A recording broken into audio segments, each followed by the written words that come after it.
এবং এক্ষেত্রে রাজনৈতিক দলগুলোর ভিতরেও নিজেদের একটা সংস্কারের প্রয়োজন আছে বলে আমি মনে করি, যেটা আমরা আমাদের মাঝে সবসময় করার জন্য চেষ্টা করছি।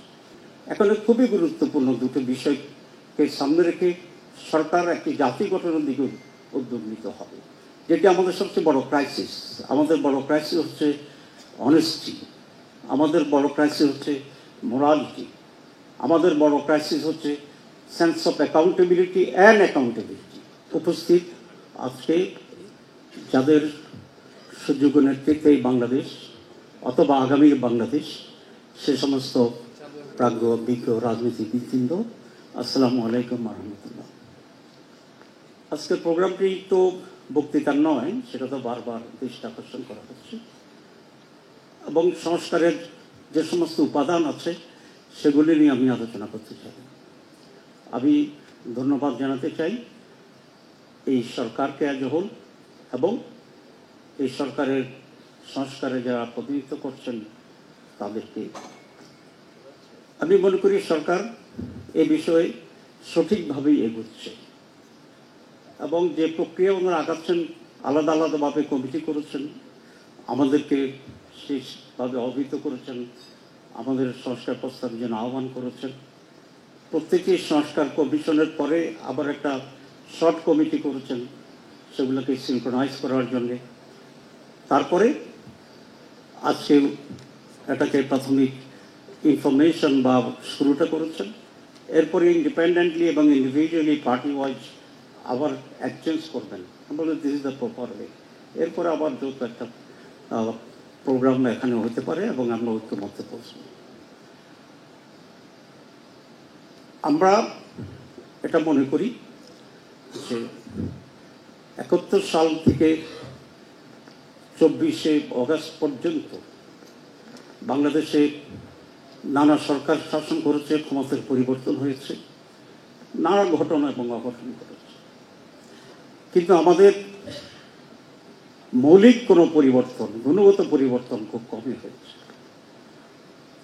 5 অগাস্টে যেহেতু একটি মহা অর্জন আমাদের হয়েছে সকলের সম্মিলিতভাবেই, এটিকে একটি আপগ্রেডেশন হিসাবে, কোয়ালিটেটিভ আপগ্রেডেশন হিসাবে গ্রহণ করে আমরা যদি পজিটিভ পরিবর্তনের দিকে সকলের ঐক্যমত্যের ভিত্তিতে অগ্রসর হতে পারি, তাহলে বাংলাদেশ কিছুটা লাভবান হবে। না হলে বিগত 54 বছরের মতো এরকম অনেক 54 আমাদের কাছ থেকে চলে যাবে। আমি সেই কারণে সংস্কারের যে উদ্যোগটা নিয়েছে এটাকে অত্যন্ত প্রয়োজনীয় মনে করি। এখন নির্বাচন সংস্কার, জাতীয় নির্বাচন, স্থানীয় নির্বাচনের যে কথাটি আসছে, বাংলাদেশ জামাতে ইসলামী শুরু থেকেই খুব স্পষ্ট করে এটা বলেছে যে আমরা কিছু গুরুত্বপূর্ণ সংস্কার প্রয়োজন মনে করি নির্বাচনের আগে, এবং এই প্রয়োজনীয় সংস্কার করার পর যত শীঘ্র সম্ভব নির্বাচন অনুষ্ঠান করা এটা সম্ভব। এবং মহামান্য প্রধান উপদেষ্টা বলেছেন নির্বাচন সংস্কার একসাথে চলবে।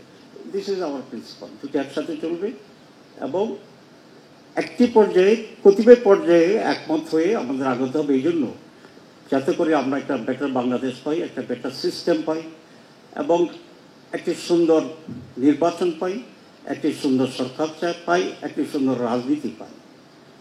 এবং এক্ষেত্রে রাজনৈতিক দলগুলোর ভিতরেও নিজেদের একটা সংস্কারের প্রয়োজন আছে বলে আমি মনে করি, যেটা আমরা আমাদের মাঝে সবসময় করার জন্য চেষ্টা করছি। প্রতিটি বিষয় তো আমাদের ভিতরে ঐক্যমত্য আছে, যেমন বাংলাদেশের স্বাধীনতা, সার্বভৌমত্ব; 2 টেকসই গণতন্ত্র; 3 সুষ্ঠু নির্বাচন; 4 দুর্নীতিমুক্ত বাংলাদেশ; 5 ন্যায়ের শাসন এবং সকলের জন্য ন্যায় বিচার পাওয়ার গ্যারান্টি।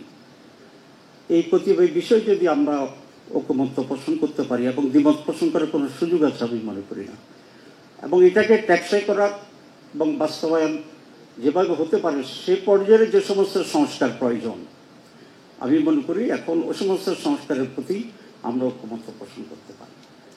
আর বাকি টোটাল যে সমস্ত সংস্কার আছে, ইটস এ কন্টিনিউয়াস প্রসেস এবং ইট মে টেক টাইম। নির্বাচিত সরকার, এটাকে যদি নিয়ত সহি থাকে, আমরা যদি সিনসিয়ার হই, তাহলে we can carry on that. এখন খুবই গুরুত্বপূর্ণ দুটো বিষয়কে সামনে রেখে সরকার একটি জাতি গঠনের দিকে উদ্যোগ নিতে হবে, যেটি আমাদের সবচেয়ে বড় ক্রাইসিস। আমাদের বড় ক্রাইসিস হচ্ছে অনেস্টি, আমাদের বড় ক্রাইসিস হচ্ছে মোরালিটি, আমাদের বড় ক্রাইসিস হচ্ছে sense of accountability and accountability. সুতরাং একটি জাতি একটি কালচারের ভিতরে, রাজনীতি, অর্থনীতি, সমাজের সব কালচারের ভিতরে এ সমস্ত বেসিক ভার্চুসগুলো যাতে কীভাবে আমরা আনতে পারি, এটি সকল রাজনৈতিক দলের দায়িত্ব এবং যারা যখন সরকার থাকে তাদের দায়িত্ব। সেই রকম একটি পরিবর্তিত moral based, education based, honesty based একটা ফরওয়ার্ড গোয়িং নেশন সেন্টিমেন্ট যদি তৈরি করা যায়, তাহলে আমরা আশা করি সময়ের ব্যবধানে বাংলাদেশ সঠিক জায়গায় পৌঁছবে এবং আমরা একটি সুন্দর বাংলাদেশ শেখাতে পারবো আমাদের নেক্সট জেনারেশনগুলোর জন্য। আমি এই কথা বলেই এই আশাবাদ ব্যক্ত করি এবং যেটাই পজিটিভ তার প্রতি জামাত ইসলামের সমর্থন আছে, এটা খুব ফ্র্যাঙ্কলি এবং ব্ল্যাঙ্কলি বলে। আর যারা 5 আগস্টে সেই 2 আগস্টের বিপ্লবে জীবন দিয়েছেন, রক্ত দিয়েছেন, ত্যাগ করেছেন, তাদের সেই ত্যাগের প্রতি শ্রদ্ধা জানিয়ে আমি আমার বক্তব্য শেষ করছি। ডিটেলস আমরা যখন কমিটি বলবে তখন আমরা বলবো ইনশাআল্লাহ। আসসালামু আলাইকুম রহমতুল্লাহ।